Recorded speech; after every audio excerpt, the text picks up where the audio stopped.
В вашем любимом снежном шаре появился воздушный пузырь. Не переживайте, это поправимо. Чтобы удалить пузырь, вам понадобится втулка от скотча, канцелярский нож, отвертка плоская, шприц, немного дистиллированной воды, клей полиуретановый универсальный, салфетки. Переворачиваем шар и устанавливаем его на втулку.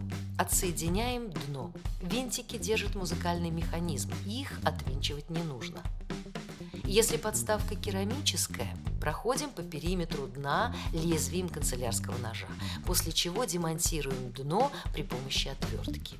Если подставка не из керамики, дно, вероятнее всего, будет приклеено на термоклей. В этом случае желательно предварительно нагреть область фиксации дна феном.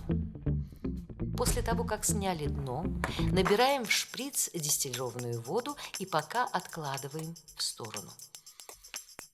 Очень аккуратно, чтобы не повредить стекло, вводим стержень отвертки по стенке колбы между стеклом и резиновой пробкой до тех пор, пока кончик отвертки не попадет в полость колбы, заполненной жидкостью. Когда вы будете оттягивать резиновую пробку, не очень сильно опирайте отверткой о стекло, оно тонкое и хрупкое, может лопнуть. Это самое опасное во всей процедуре, так что будьте деликатны. Иглу шприца вводим вдоль стержня отвертки, пока конец иглы не попадет в полость колбы с жидкостью. Колбу шара необходимо расположить под углом около 45 градусов, так чтобы центр воздушного пузыря совпал с каналом, создаваемым иглой шприца. Шприцем закачиваем дистиллированную воду, а воздух выходит через щель, созданную иглой шприца и отверткой. Закачивайте до того момента, пока жидкость не начнет переливаться через край, поэтому отвертку, которая образовала щель, не вытаскиваем до самого конца. При удалении отвертки раньше возможно повторное образование пузыря.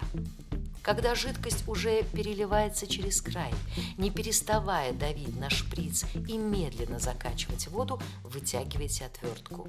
Шприц вынимается последним. Собственно, все. Вся процедура проходит с черепашьей скоростью, чтобы контролировать усилия. Прежде чем устанавливать дно, лучше оставить шар на сутки отстояться, чтобы убедиться, что все получилось. Как всегда, необходимо удалить остатки старого клея и обезжирить места склеивания. Приклеивать дно предпочтительно на полиуретановый клей.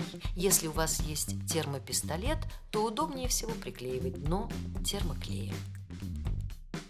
Вот и все. Ваш любимый шар как новенький.